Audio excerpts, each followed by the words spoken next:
Well folks, I am having an absolutely brilliant little afternoon session here. We're at Packington Summers Fishery.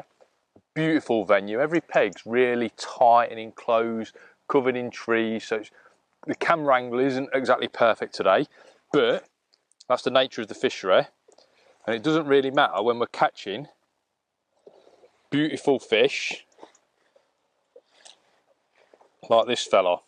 See if we can hold him up. Cracking fish. And I want to talk you through how we're catching them, because we've had a fantastic little session today, fishing all of the different methods. We've not fished a match, we're just pleasure fishing. And how I'm catching now is a really sneaky little method. It's that sneaky that it's banned in, well, it's banned in the matches here, it's banned in nearly every match that I go in, it's banned in Angling Trust rules, but it's a fantastic way of getting your bait in a position where the fish never ever get caught. So, we've got, as I say, lovely tree line margin to our left hand side. It's a beautiful peg. Difficult to fish though. I want to fish a method feeder. I want to get my bait down there. I can't cast there. So what I'm doing, I'm using the old pole cup. I'm putting my method feeder in the pole cup, shipping it down there, sneaking it in, and we're catching fish like that every chuck now. It's brilliant fishing. So what I'm going to do is I'm going to bait up again. I'm going to talk you through the process of how to fish this method, because there's a few little tips and a few little tricks that will help you along the way. And hopefully we'll catch you a fish in real time. So before we have a chuck and before we go through the whole process, I want to just talk to you about margin fishing in general really. Whether you're fishing with a feeder, whether you're fishing with a pole, we still need to attract the fish in that area. So I've done that to start with by feeding. We've got some micros here that we're going to put around our feeder as well. But I've done that by feeding quite a few micros. I've used a pole pot for this, so I've cooked in a big pot full of micros, cut them in from a height. Then I've done the same with a 50-50 mix. I've got some 6mm hard pellets, fishery hard pellets, and I've got some corn as well. We're running a little bit low on the corn now. But that was a 50-50 mix. I've put in 2 potfuls from a height. I've spread it over a nice area, and for me that's a brilliant way of getting fish in your peg.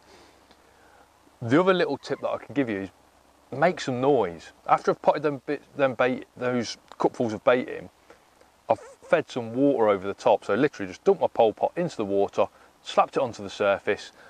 That noise is what brings those inquisitive fish in. I don't know whether they feel that an angler's packing up and he's chucking his bait in, or whatever is going through their mind, it brings those fish in. So noise is really important. Now, if I was fishing a pole down in those margins, I'd probably feed a little bit less aggressively, if I'm honest. I'd probably feed a little bit less bait, because when I put my rig in, I don't want loads of liners and loads of problems that's associated with feeding all of that bait in one big go over a wide area. I'd probably feed it in a little bit of a tighter way. Feed it in a tighter way is brilliant at catching fish, but not so great for attracting fish, because we're not getting all that spread, we're not making that noise, we're not using all that bait that's so attractive to the fish, as we've just said. So the way I'm feeding is really attractive to the fish. Now, the reason this method works so well is because you're putting the perfect trap. A method feeder, in my opinion, is the perfect trap for catching a fish. You're putting the perfect trap in that little hot spot that you've created, that big hot spot you've created, in the edge, under those trees where the fish never get caught, because no one can reach there, no one can cast there, and you're putting that perfect trap in that area. You're not getting line bites like you would on a float, and literally fish is coming along, towing the rod round every time. The bites at such close range are absolutely brilliant. So let me talk you through the process. I'm feeding quite a lot of corn, so I've settled on corn as a great hook bait. So I've got a little push stop, and I'm going to put a grain of corn on that push stop. Hopefully you can see. It's a nice big grain of corn, and there's only maybe a 2mm gap between the corn and the hook. I want to keep everything nice and tight, so when that corn goes in the fish's mouth, so does the hook. It's a size 12, nice big size 12. It's 0.18 that hook length. And you might notice, nice short hook length, 3 inches. I don't like to use anything more than 3 inches on a method feeder. I feel that the hook bait's a little bit too far away from the feeder if you go any longer. It's an inline feeder. We've got a little bead that pushes into the base of the feeder that makes it sort of a semi-bolt rig. But it's a nice inline feeder, so, you know, safe as we can go for the fish. I've got 8-pound M-Tech line, and rod-wise, I've got this beautiful little 9-footer. This is a little 9-foot 5G rod. It's the sort of rod that stays made up in my rod bag, and if we're windy down a Snake Lake, something like that, or we're doing this sort of fishing, it's the perfect rod to just have made up in your rod bag, 2-piece, put it together in seconds, and you're fishing. Nice little soft 9-foot rod, little sneaky rod for fishing down the edge. Absolutely perfect. So we're going to load the feeder up. No different to what we'd do if we were fishing further out. I'm going to pile the feeder quite high, place the hook bait in. As always, I like to use a mould. I think a mould's a really nice way of regulating what goes in the feeder. We'll pop him out. We've got, as always, the perfect parcel of bait. I'm just going to give it a tiny little extra squeeze. I'm not going mad. If I was casting this any distance, I'd probably give it a really good squeeze, but obviously we're going to drop it in. We're not going to be casting this feeder. Now, this for me is the important part of the method. Obviously, you could do this with your bail arm open,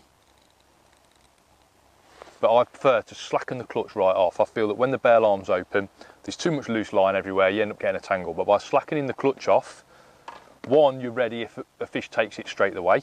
Obviously, you've got a really lightly set clutch. You're not going to lose your rod. But also, you create a little bit of tension on the line, so your feeder sinks nicely, rather than sinking on a slack line. Into the pot. This is the biggest benefit of doing what we're doing.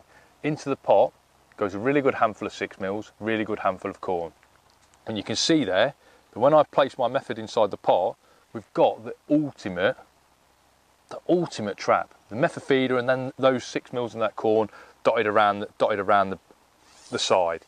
And what I'm going to do, just make sure, you've got to make a note and memorise where you've which side the line's coming off your pole cup, because obviously you don't want to be twisting your pole cup out at the wrong way, because you'll just end up spinning the line around your top kit. Slacken the clutch right off, and now we're going to go out. So we know where we're fishing, and you can see there that we are going right underneath. Now you could say we could fish a pole under there, and we could fish a float just about under where we're fishing, but for all those reasons that I've just said, the line bites, the fact that we want to feed a little bit more aggressively, I just don't think a pole's going to be the right way to do it. And as is proved today, this has been out fishing the pole, you know, by a long way. So what I'm going to do is just push it past, come back a little bit, just so there's a tiny bit slacker line, and then we're going to gently pot everything in. All the loose feed's gone in.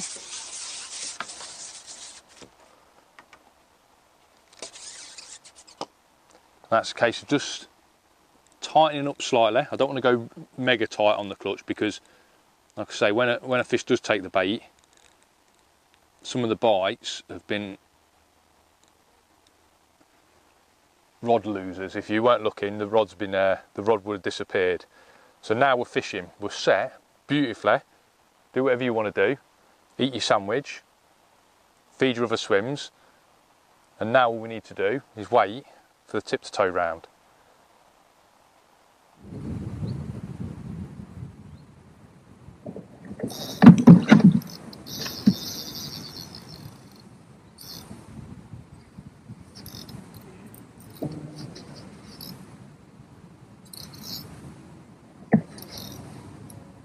What did we say about the bite? It's a good job that the old clutch was set pretty slack, because I mean, I love my method feeder fishing. I just love the bites. I think I'm addicted to the bites. And obviously, because you're fishing at such a short range, obviously everything's magnified. I wasn't really paying attention then. You just see the top 2 foot of the rod bending in half.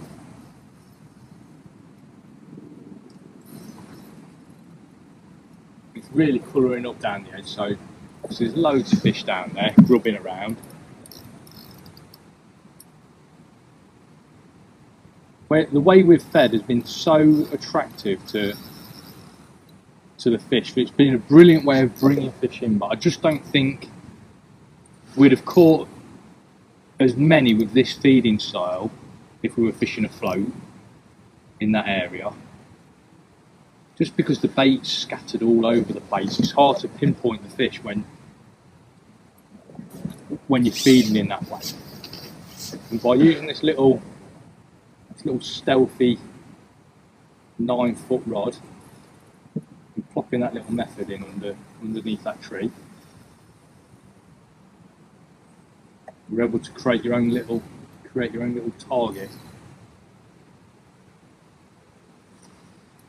Beautiful fish. We've had some really nice fish. We've had a couple that are probably pushing double figures.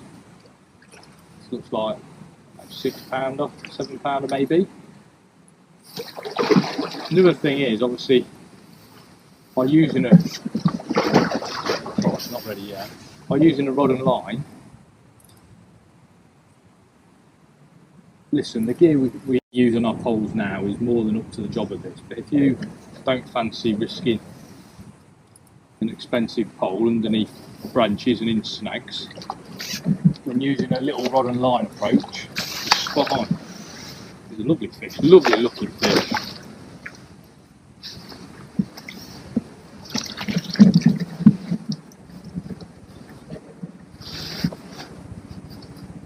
It's in cracking condition. And you always, it's schoolboy really, you always find the bigger fish in the edge or the healthiest fish in the edge because they're so used to visiting that area, mopping all that food, getting a free meal. And this is a little bit, yeah, it's 7 pound. Look at that. Beautiful fish. I think that's ample proof that the method works. Nice little sneaky method, like I say. A bit of a controversial method, but one that works perfectly. So if your fishery, your local fishery, allows you to put your method feeder in, your club might allow it on your club matches, I don't know. It's a brilliant method, brilliant little tactic, just get you a few extra fish, some big fish as well. If you're not a subscriber to the YouTube channel, please think about it. There's loads of uploads going on, once every 2 weeks at least. Till then, tight lines.